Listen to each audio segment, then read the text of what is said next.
العلي العظيم. أعوذ بالله من الشيطان اللعين الرجيم. بسم الله الرحمن الرحيم. الحمد لله الذي هدانا لهذا وما كنا لنهتدي لولا أن هدانا الله. لقد جاءت رسل ربنا بالحق. الصلاة والسلام على أشرف الأنبياء والمرسلين سيدنا ونبينا ومولانا بالقاسم محمد.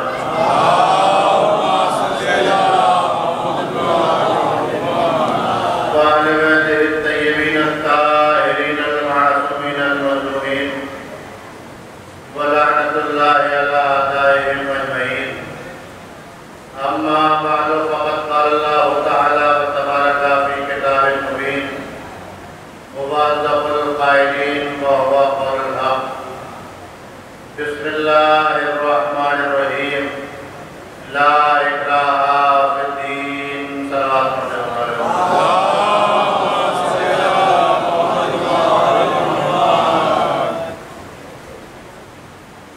حاضرین مجلس، آپ سبھی جانتے ہیں کہ یہ جلوس کی مجلس ہے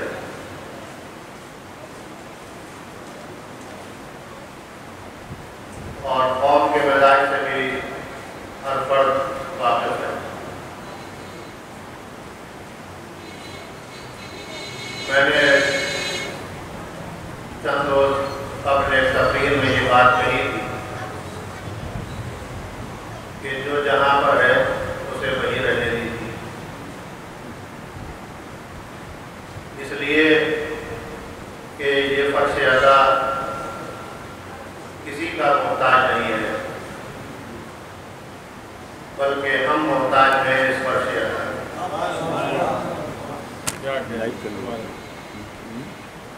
ہماری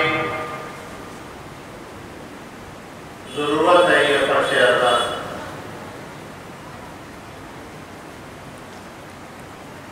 اس لیے کہ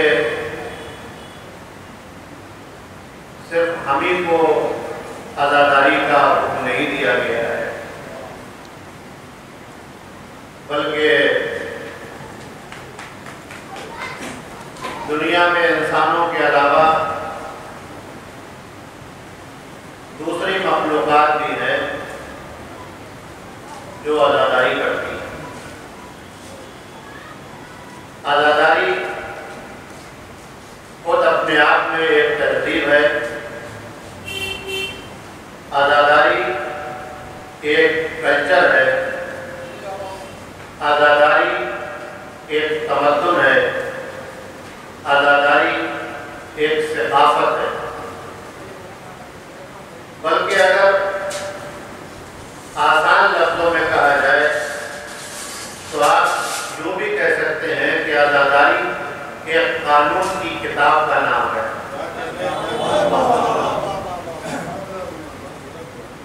اور یہ وہ قوانین ہیں کہ جن کو ایسی ہستیوں نے بنایا ہے کہ جو اگر خاموش رہے تو صحیفہ سجادیہ بناتے ہیں، اور اگر ممبر پر بولنے لگے تو نہج بلاغت کا سمندر کھانے والے رکھتا ہے. یہ وہ شخصیتیں ہیں جنہوں نے اس عزاداری کی کتاب کو مرتب کیا ہے کہ جو خاموش رہے تو ان کی خاموشی سپر مائنڈڈ لوگوں تک ایسے پہنچتی ہے کہ انہیں یہ کہنا پڑتا ہے کہ آج تو ہم ایسی شخصیتوں کو دیکھ رہے ہیں جو ارادہ کر لیں تو پہاڑ اپنی جگہ سے چھوڑتے نظر آ جائیں. لہذا ہم کیونکہ پیروکار ہیں ایسی شخصیتوں کے کہ جو جن کے پیچھے چلنے والے لوگ اگر ذرہ برابر بھی فیض کا اکتساب کر لیں تو پھر مسلمان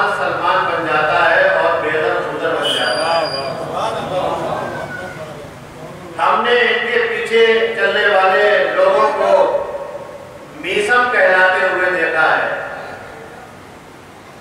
اور ان کی فہرست میں قمر جیسے غلام پائے جاتے ہیں۔ ان کے گھر میں پلنے والی قریب بادشاہوں کی بیٹیاں جب ان کے چوکھٹوں پر اپنے ماتھے پٹکتی ہیں تو ان کا نام فضہ ہوتا ہے۔ پھر ایسے دربار میں اور ایسے دولت گدھے پر، ایسے دروازے پر جہاں ہم نے انسانوں کے علاوہ بھی دوسری اشیاء کو اپنی اوقات میں آتے ہوئے دیکھا ہے۔ ورنہ میں اگر مثال کے طور پہ یہ بات کہوں کہ آپ کوئی بڑی سی چیز رکھی ہو، اسے آپ کسی بارگاہ کے اندر لے آئیے تو لانا مشکل ہو جائے گا۔ کوئی کہے گا کہ اسے چھوٹا کر لیجیے، کوئی کہے گا کہ اسے توڑ لیجیے، کوئی کہے گا اس کے اسے آدھا کر لیجیے۔ یہ ذہن انسانی ہے۔ نوجوان خاص طور سے جو سن رہے ہیں غور سے، وہ اس بات کو بھی پوری توجہ کے ساتھ سن لیں کہ ہم ایسے در سے وابستہ ہیں۔ کسی بھی بڑی چیز کو اس جگہ پر لانا مشکل ہی نہیں بلکہ ناممکن بھی ہے۔ ہر آدمی یہی کہے گا کہ بھئی یہ کیسے ممکن ہے، آپ کے پاس عقل نہیں ہے، آپ کے پاس شعور نہیں ہے، یہ بڑی چیز ہے، چھوٹی جگہ پہ نہیں جا سکتی۔ لیکن اس دروازے پر کسی کی عالم انسانیت میں کسی کو بھی حیرانی نہیں ہے کہ اتنا بڑا ستارہ اتنے بڑے دروازے پہ آ کیسے گیا۔ اب یا تو دو باتوں کا انتخاب کر لیجئے، اور میں ایک مثال دیتا ہوں آپ کو، شاید کسی لائق ہو۔ اب یا دو باتوں کا یہاں پر انتخاب کر لیجئے، یا تو یہ کہیے کہ دروازہ بڑھایا گیا، یا پھر یہ کہیے کہ ستارہ گھٹایا گیا۔ اگر دروازے کو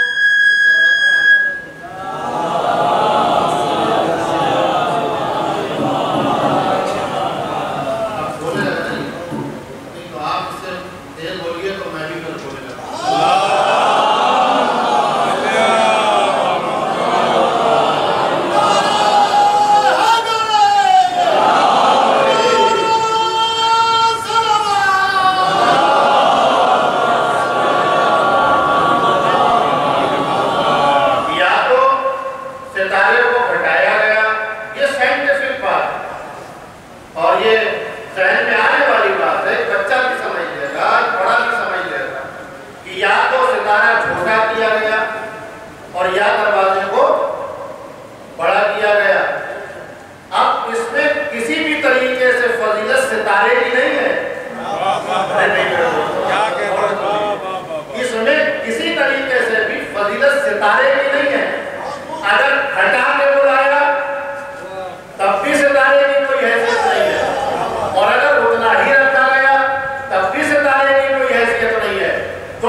یاد رکھنا جہاں پر گوگل انجن بھی فیل ہو جاتا ہے وہاں پاس ہوتا ہے تو صرف کائنات کا وہ امیر جو کبھی خیبر کو فتح کرتا ہے جو کبھی خندق کا فاتح کہلاتا ہے.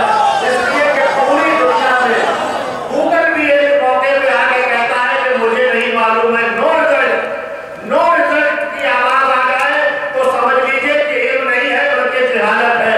فقط ایک ہی دنیا کے اندر دعویٰ کر سکتا ہے کہ اس نے کبھی نہیں کہا نو رزلٹ. جب بھی بات آئی لاؤ مجھ سے پوچھو, میں بتاؤں, میں زمین سے زیادہ آسمان کے راتوں کو جانتا ہوں. سلام کر دے محمد والے.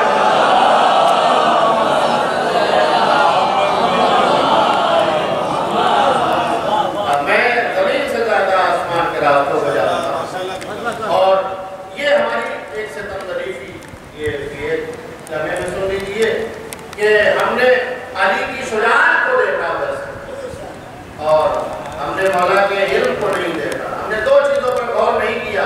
ایک علی کی عدالت, لفظ سنیے گا شاید ماحصل لفظ ہو اس پوری مجلس کا. ایک علی کی عدالت اور ایک علی کا علم.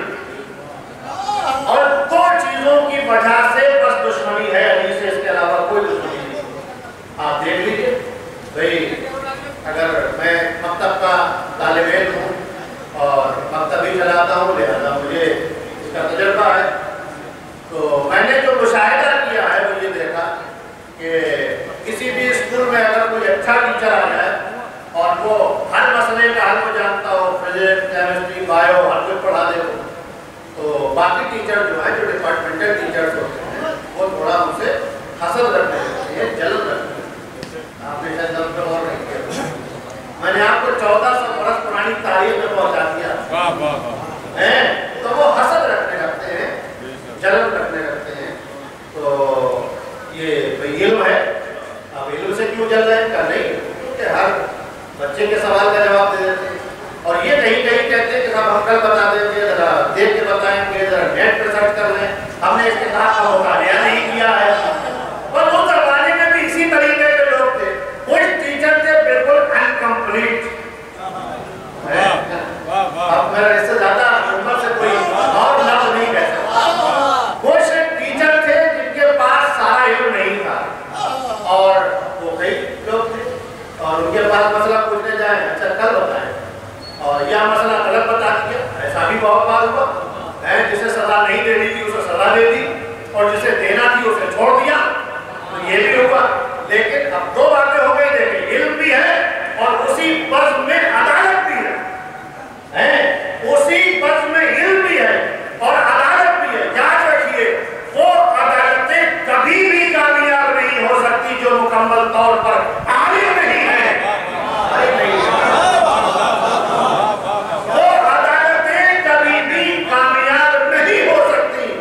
یہ لفظوں کو بدل کے یوں کہتا ہوں کہ وہ جج یا وہ عادل کبھی بھی عدالت نہیں کر سکتا جو عالم نہ ہو. عادل کے لیے عالم ہونا ضروری ہے. بس سارے ٹیچروں میں اس زمانے کے سارے لوگوں میں صرف اکلوتا ایک شخص ایسا تھا جو عالم بھی تھا, عادل بھی تھا, جس کے پاس آدم کا علم بھی, نوح کا علم بھی, موسیٰ کا علم بھی, عیسیٰ کا علم بھی, اور دنیا کی تمام عدالتیں آپ دیکھ لیجیے. کوئی نہیں کہہ سکتا کہ علی نے کسی کے ساتھ انصاف نہ کیا. میں نے کئی بار پڑھا, ایک بار میں آپ کے سامنے تذکرہ کر دیتا ہوں اس لیے کہ بات عدالت کی آ گئی کہ ایک شخص تھا اس عدالت میں پہنچا اور اس نے کہیں شراب پی.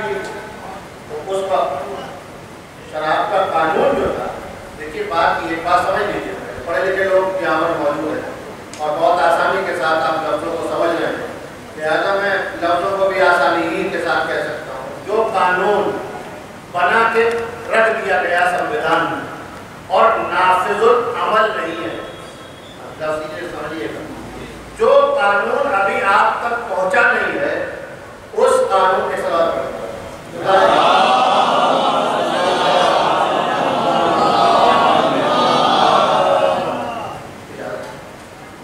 جو قانون ابھی آپ تک پہنچا نہیں ہے وہ اس قانون کے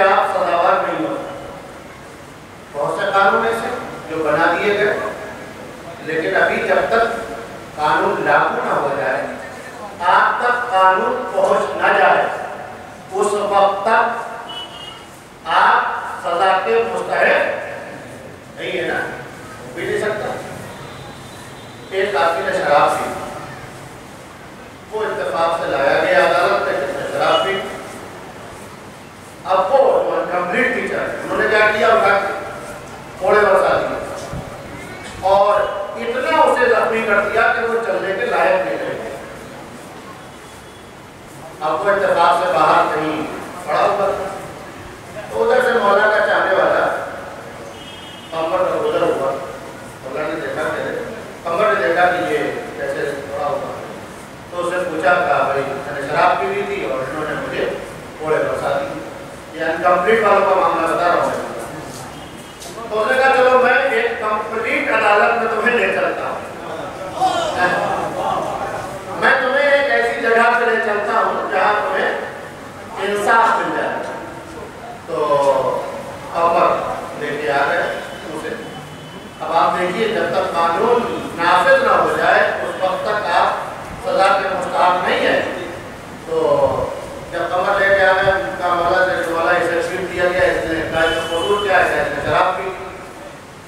تو کہا اچھا، تو مولا نے فوراً ججمنٹ دینا تھا. تو ظاہر سی بات ہے وہ ججی کیا جو فوراً ججمنٹ دے دے. اور علی کی عدالت میں فوراً ہی والے سارے معاملے ہیں. یہ تو ہے نہیں کہ سوچیں گے کل بتائیں گے اور پرسوں ہوگا، ایسا تو کچھ ہونا نہیں ہے. وہاں تو بس 1 منٹ میں ایکشن ہونا ہے. تو مولا نے کہا یہ بتاؤ کہ یہ کون سے قبیلے کا ہے. اب ذرا غور سے سنیے گا اس بات کو. ہے کہا کون سے قبیلے کا؟ کہا مولا فلاں قبیلے کا ہے. کہا اچھا یہ بتاؤ کہ اس قبیلے میں شراب کی حرمت کی آیت پہنچانے کی ذمہ داری کس کی تھی؟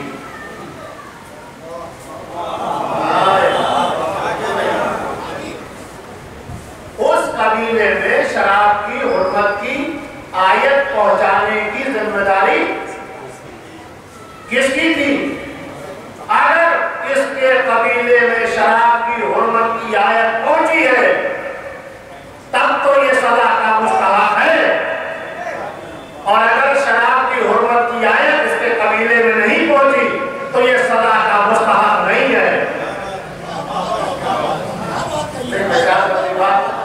یہاں تک پہنچا نہیں پڑا. اور یہ علی کا انصاف ہے، یہ بہت آسانی سے پہنچتا ہے. علم اور عدالت دو لفظ اور سن لیجیے یہاں. علم اور عدالت مولا نے جتنے بہت مشہور واقعہ کہ چور کہتا ہے چوری کی ہے. کون چور کہتا آگے تھانے میں کہ میں نے چوری کر دی؟ وہ جو اخباروں میں آپ پڑھتے ہیں کہ فلاں آدمی نے سرنڈر کر دیا، وہ اخبار کی خبر ہوتی ہے اور خبر ہی ہوتی ہے. بس یہ بات اچھی طریقے سے سمجھ لیجیے. وہ پری پلان ہوتا ہے، وہ منصوبہ ہوتا ہے. یہ علی کی عدالت ہے. کہتا ہے کہ مولا چوری کی ہے. مولا نے کہا چوری کی ہے؟ کہا ہاں مولا چوری کی ہے. 3 مرتبہ پوچھا، کاٹو انگلیاں، انگلیاں کاٹو. کاٹ دی گئی انگلیاں. اب جو گھر سے نکلا تو قصیدہ پڑھتا ہوا بہت مشہور آ گیا ہے. کیا یہ خیبر کا فاتح، خندق کا کل ایمان، بدر کا سورما، وہ ہر کا دانی ایسا انصاف کرنے والا کوئی دنیا میں نہیں ہے جیسا علی نے انصاف کیا. لوگوں نے آگے کہا بولا وہ تو آپ کا قصیدہ پڑھ رہا. اب لہجہ بدل گیا. چور بن کے آیا علی کے دروازے پہ. اب مولا کیا کہہ رہے، جاؤ بیٹا اپنے چچا کو بلا لاؤ. جاؤ بیٹا چچا کو بلا لاؤ. آگے سے بلا لیا گیا واپس. اٹھاؤ انگلیاں. انگلیاں اٹھائی گئی وہ لگا دی. اب آٹا صاحب کیا اور کیا کیا کٹی ہوئی انگلیاں چھوڑ گئی. ظاہر سی بات ہے. اب یہاں پر دیکھیے سوال جائز بنتا تھا. اب یہاں پر ایک لفظ سن دیجیے گا. فوراً سوال کرنے والے نے سوال کیا مولا یہ تو بتائیے کہ یہ جب آپ کو چھوڑنا ہی تھی تو کاٹ کیوں بھی تھی؟ تو پلٹ کے مولا نے مسکرا کے کہا سن، کاٹی اس لیے تاکہ جرم کی سزا دے دوں، چوری اس لیے تاکہ محبت کی جزا دے دوں.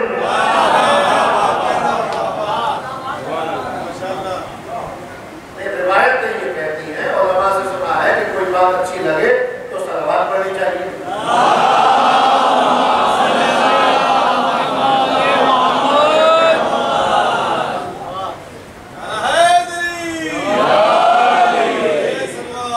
اللہ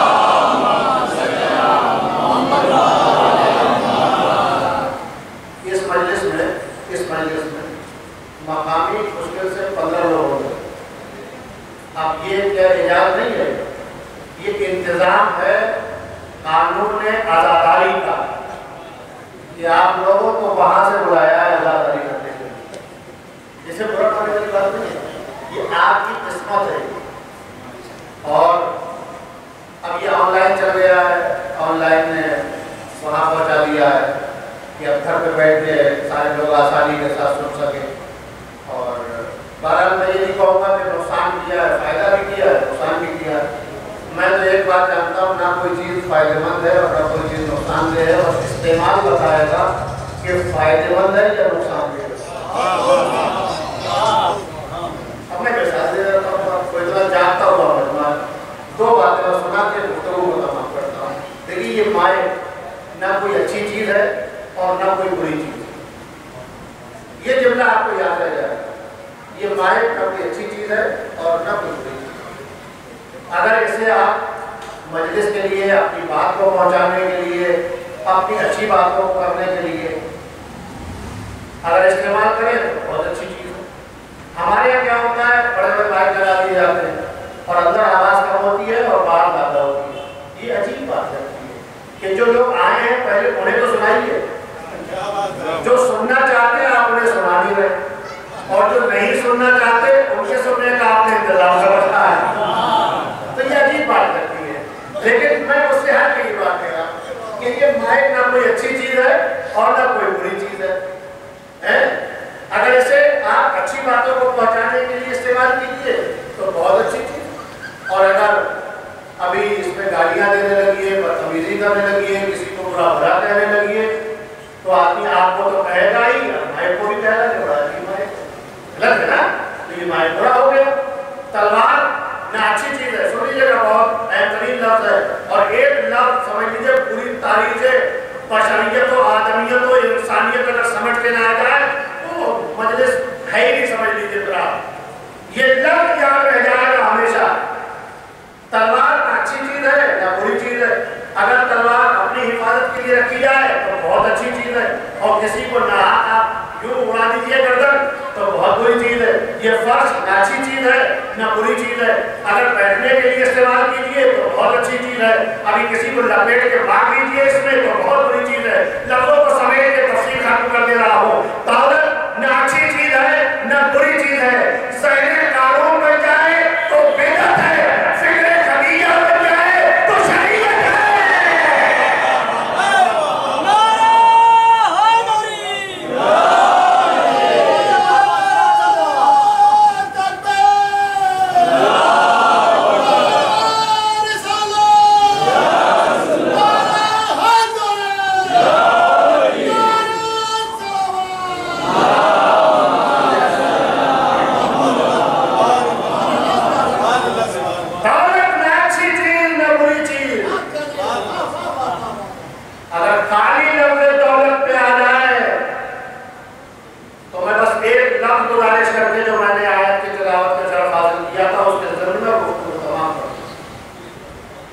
اسلام سمجھ جاتا ہے دو چیزوں میں، ایک باپ کی ہاں اور ایک بیٹے کی نہیں، بس اسلام کی پوری تاریخ سمجھ جاتی ہے دو لفظ۔ اگر ہاں نہ ہوتی تو اسلام نہ ہوتا، اور نہیں ہوتی تب بھی اسلام نہ ہوتا، بس دو بات۔ ایسے ہی پیغمبر اکرم کی پوری زندگی اسلام، پیغمبر اکرم کی پوری زندگی اسلام، اور پیغمبر اکرم کی زندگی دو حصوں میں بانٹ لیجیے۔ دیکھیے کتنے حصے کرتا ہوں، دو حصوں میں بانٹ لیجیے۔ 23 سال کی بولتی زندگی اور 40 سال کی خاموش زندگی۔ آپ بہت دور سے تشریف لائیں، جملہ آپ کی مقدس صلاتوں کی عدالت میں رکھتا ہوں، اسے لے کے جائیے گا اس جملے کو، شاید یاد رہ جائے یہ جملہ بھی، کہ زمانہ سمجھا کہ 40 سال تک پیغمبر خاموش تھا، پیغمبر کو جانتے نہیں تھے، پیغمبر نظر پڑھے لکھے نہیں تھے، پیغمبر کو کچھ آتا نہیں تھا۔ نہیں دوستوں، جنہوں نے مشن بنائے ہیں وہ جانتے ہیں کہ مشن بہت محنت سے بنتے ہیں۔ 40 سال تک اللہ کا رسول اپنے اخلاق کے پانی سے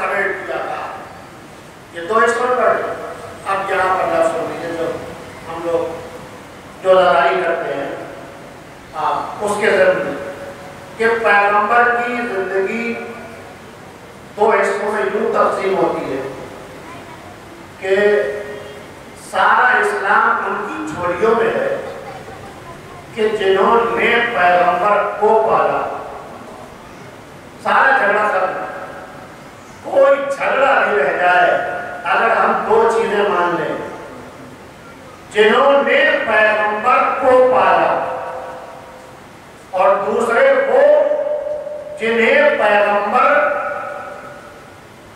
نے پالا۔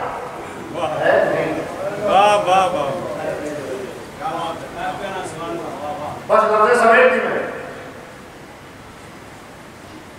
جنہوں نے پیغمبر کو پالا۔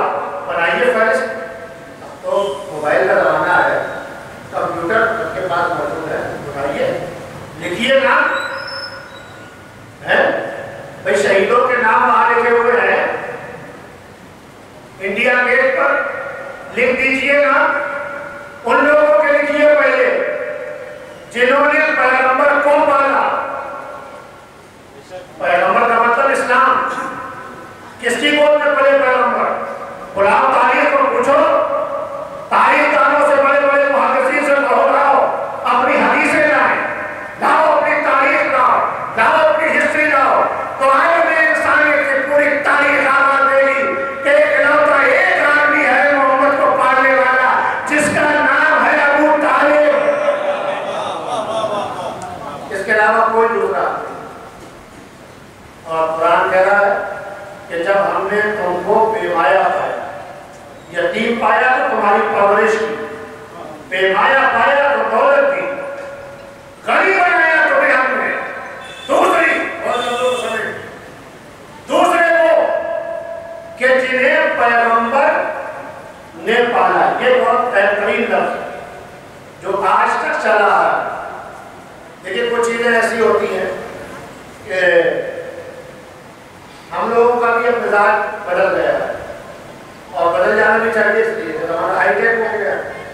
پہلے کیا ہوتا تھا، آدمی ہر دکان سے مال لیتا، ایک دکان پہ گیا، اس دکان پہ، جس کی جو دکان ہوتی تھی اس دکان سے وہ مال خریدتا۔ اب کیا ہو گیا، اب دکانوں پہ نہیں جاتا ہے، الگ الگ دکانوں پہ، بلکہ مال میں گیا، ایک گاڑی پکڑی ہے اور اس میں اٹھایا جتنا سامان بھی ہو سکتا تھا سارا سامان کر دیا اور بل کٹایا اور لے کے چلایا۔ یہی تو ہوتا ہے۔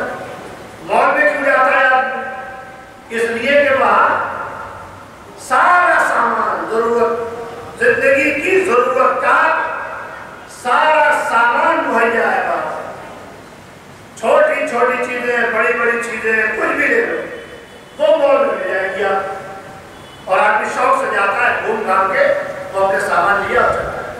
پہلے کیا ہوگا، پہلے دال والے کے یہاں سے دال، میں جزئیات نہیں پڑھ رہا، بس ایسے ہی تاکہ بچوں تک بات پہنچ جائے، اور دوسرا سامان دکان سے، جو صابن والے کی دکان سے صابن لے لیا، وہاں سے وہ لے لیا، وہاں سے وہ لے لیا، اور پھیلا لیے اوپر 50 جگہ گھومتا پڑتا۔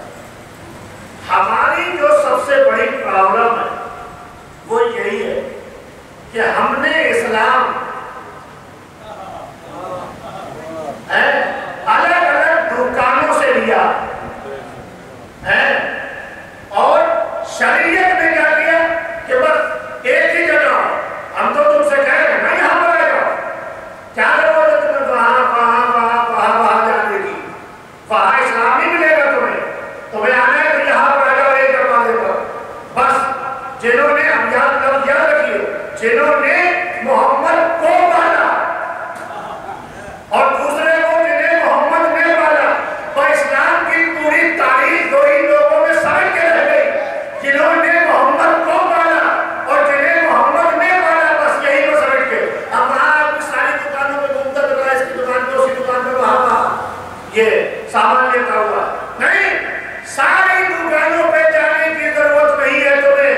اگر ایک دکان پہ سارا مال مل جائے تو ایسے ہی اسلام، زوجیت کی دکان میں کچھ، صحابیت کی دکان میں کچھ، ارے ساری دکانوں پہ مت جاؤ، آلے محمد کے دروازے پہ آ جاؤ، اندر کا اسلام بھی ملے گا، باہر کا اسلام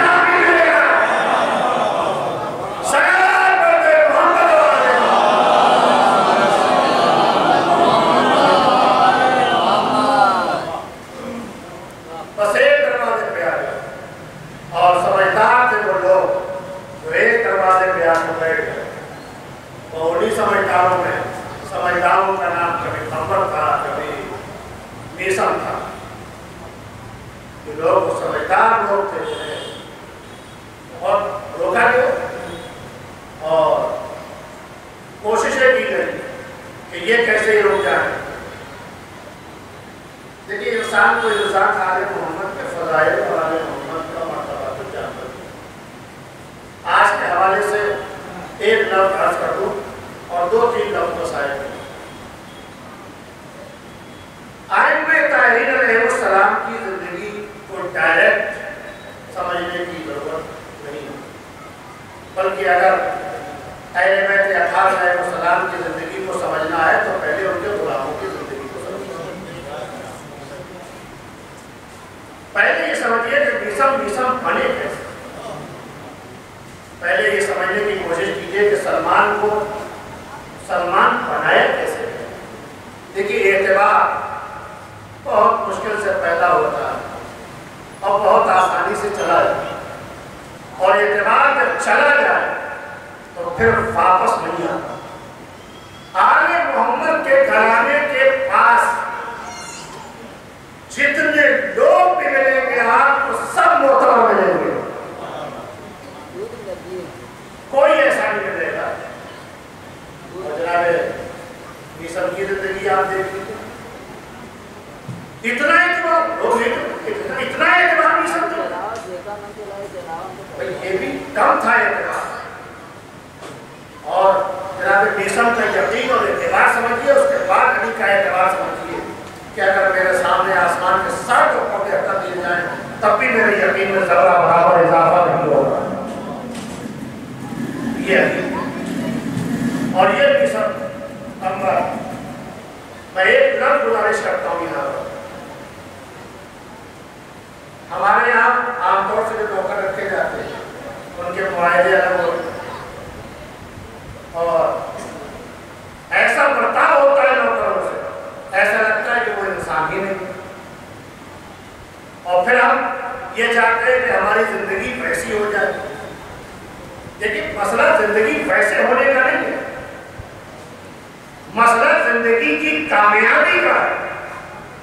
اور اگر زندگی کی کامیابی کا مسئلہ نہ ہوتا تو علی کبھی نہ کہتے کہ فزت برب الکعبہ، کہ رب کعبہ کی قسم علی کامیاب ہو گیا. آپ مقصد کو سمجھنے کی کوشش کیجیے کہ مقصد کیا ہے. انسانی زندگی کی کامیابی اور فلاح و بہبودی کس میں ہے؟ جناب قمر جیسا شاگرد اور جناب قمر جیسا غلام مولا. لیکن مولا نے غلام کو کیسے رکھا تھا اور جناب قمر کیسے رہتے تھے. لوگ کہتے تھے مولا یہ لباس لے لیجیے، لباس آپ کا بہت بولا، آپ تھک گئے چلے. یہ غور سے سنو، ایک صلوات پڑھیے تاکہ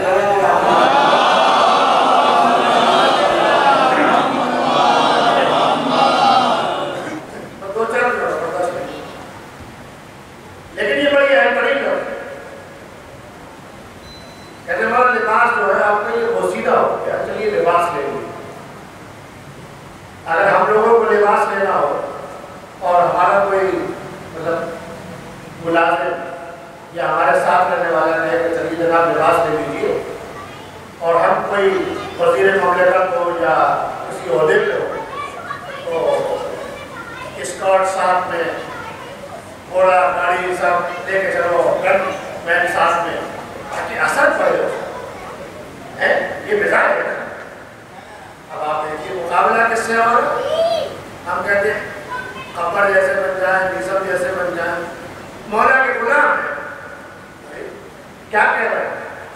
گن میں ساتھ میں کہ پتہ لگے کہ بھائی یہ کوئی اثردار اور رسوخدار آدمی ہے. بہت توجہ کے ساتھ سنیے گا. مولا سے کہا کہ مولا لباس لے لیجیے. مولا نے کہا لے لوں، کہنے لے لیجیے، چاہنے والے کہا لے لوں. اب ظاہر سی بات علی ہے تو مولا کو تو ضرورت نہیں ہے، تو خود ایک لشکر جہاں کھڑے ہو جائے وہاں لشکر بن جائے. علی کو کیا ضرورت ہے کسی لشکر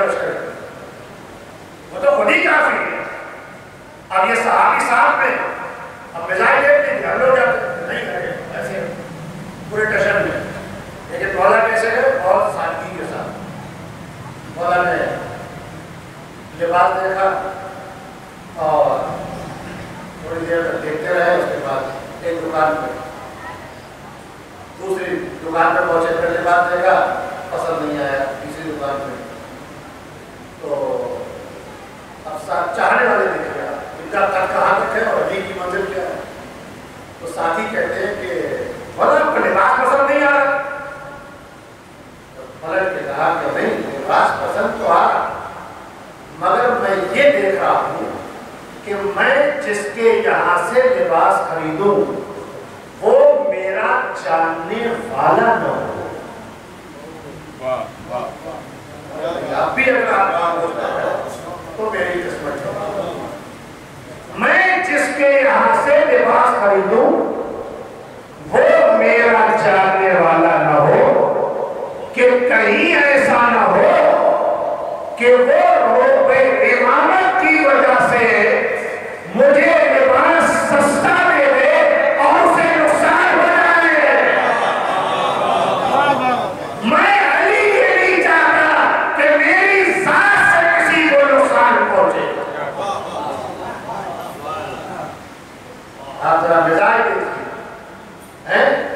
اب اس کے بعد ایک دکان پہ پہنچے تو اس نے تھوڑا اکڑ کے بات کرنا شروع کی. تو مولا نے کہا کہ تو جانے والا ہے. اس نے تھوڑا تیز لہجے میں بات شروع کی. تو مولا یہ تو بات جانے والا ہے. اور مولا نے وہاں سے دو لباس خریدا. ایک لباس نہیں خریدا, دو لباس خریدا.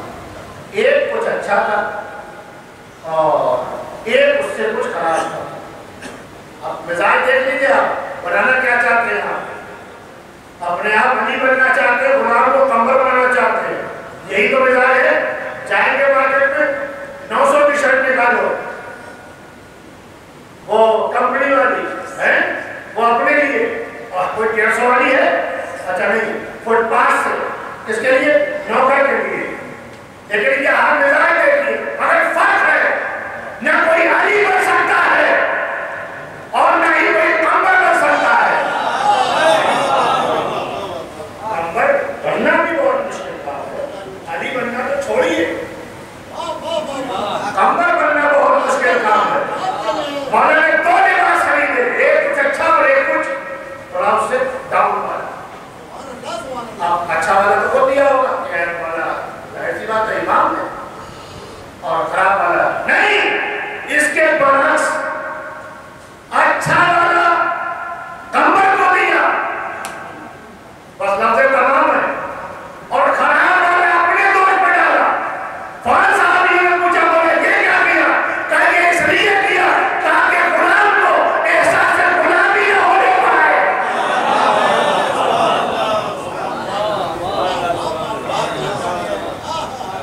یہ تو بات کر رہی پہ آگے ہو گئی.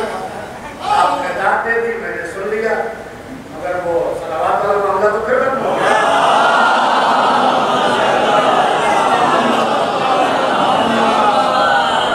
نہیں, میں اس لیے نہیں کہہ رہا ہوں کہ آپ تھک جائیں. صلوات پڑھتے ہوئے تھکا نہیں ہے کبھی.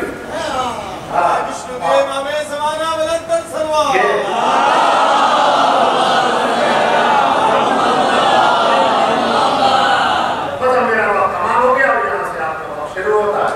میں جہاں پہ لے کے آیا تو یہ مزاج پیدا کیا غلاموں. تبھی تو غلام ایسے ہوتے, اور یہ تو جان کر سکتے, ایسے پہچانتے. جن کے مزاروں پہ کیا کہا تھا کوثر نیازی نے کہ ہرن رک جاتے تھے, ہرن پہنچ جاتے تھے اور کتے رک جاتے تھے. تو انہوں نے پلٹ کے کہا کوثر نیازی نے کہ بھئی اولیاء خدا کے مزار پہ کتے نہیں جاتے. انہیں جان پر پہچانا. بس میں آخری لفظ اور بہت خلاصے کے ساتھ یہ دو منظر ہیں. خانہ کعبہ جب پہلا مرحلہ تھا تو تاریخ کی نگاہوں نے منظر دیکھا کہ عبد المطلب کا ایک ہاتھ ابو طالب کے کاندھے پر اور ایک ہاتھ عبداللہ کے کاندھے پر. اور تاریخ نے پوچھا کہ عبد المطلب وہ تو خانہ کعبہ کو اٹھانے آیا ہے, تم کیا بچانے آئے ہو؟ کہا نہیں, کعبہ اس کا, وہ بچانا چاہے تو بچا لے,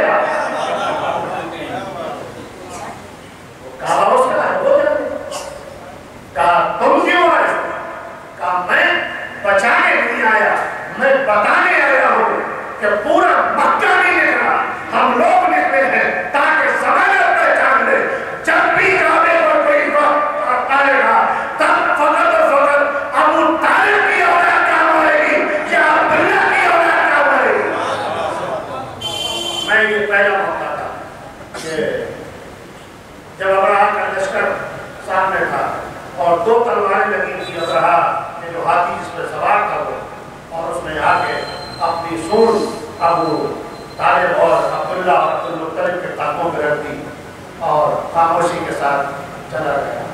تب عبد المطلب نے کہا کہ ابراہ دیکھ لے، یہ جانور بھی ہماری عظمتوں کا اعتراف کرتے ہیں۔ دوسری بات جہاں میں اس کو تمام کرنا تھا کہ مامون نے 40 شیر منگوائے۔ یہ واقعہ نوجوانوں بڑی دلچسپی سے سنتے ہیں کہ مامون نے کتنے شیر منگوائے؟ 40، اور انہیں 40 دن بھوکا رکھا۔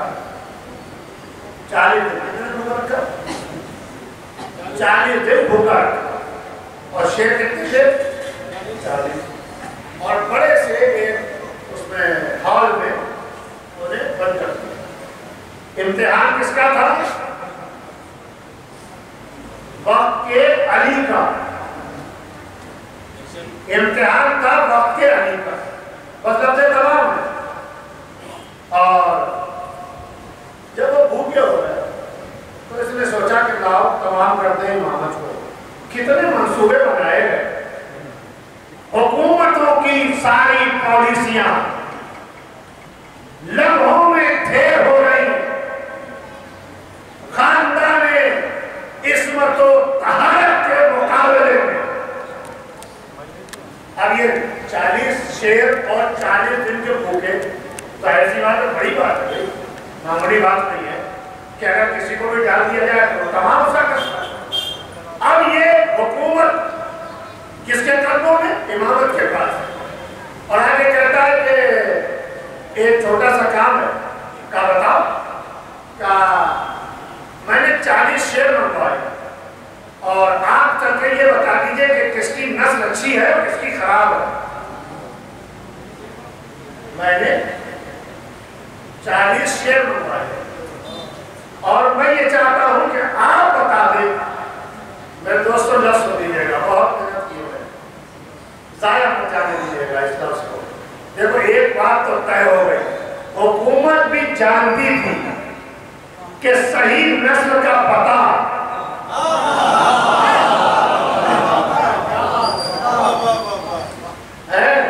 حکومت بھی جانتی تھی کہ صحیح نسل کا پتہ اگر کوئی بتا سکتا ہے تو فقط امام بتا سکتا ہے، اس کے علاوہ کوئی دوسرا آدمی نہیں بتا سکتا۔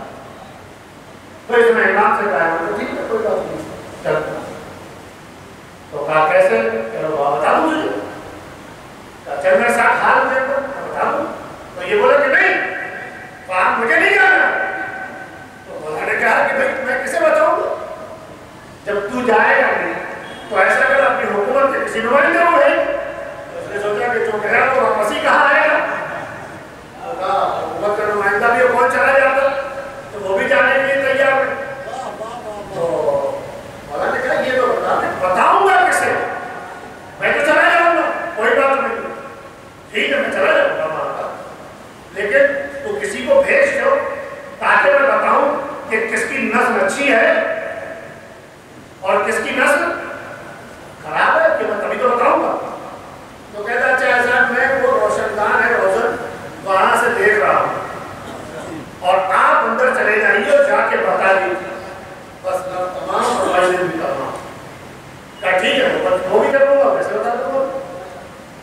یہ حکومت دیکھیے، آپ حکومتوں نے تماشے بہت دیکھے ہیں، وہاں نمود دیکھتا رہا کہ چلے کہ نہیں چلے، اور جیسے ہی دیکھا ابراہیم بچ گئے تو حسد کی آگ میں خود چل گیا۔ اب یہاں حکومت سامنے بیٹھی ہے، امامت شیروں کی نسل بتانے کے لیے جا رہی ہے۔ اس نے سوچا کہ جیسے ہی آئیں گے شیر کھا جائیں گے، یہ بس دیکھا حکومت کی سوچ ہی کھالی، لیکن اسے کیا معلوم کہ امامت کیا ہے۔ اب جیسے ہی امام اندر داخل ہوئے، شیروں نے دیکھا کہ یہ تو ہمارا سردار شیر آ گیا، قدموں پر سر رکھا، قدم چومنے لگے سارے شیر آ کے، امامت دل مسکرا کے حکم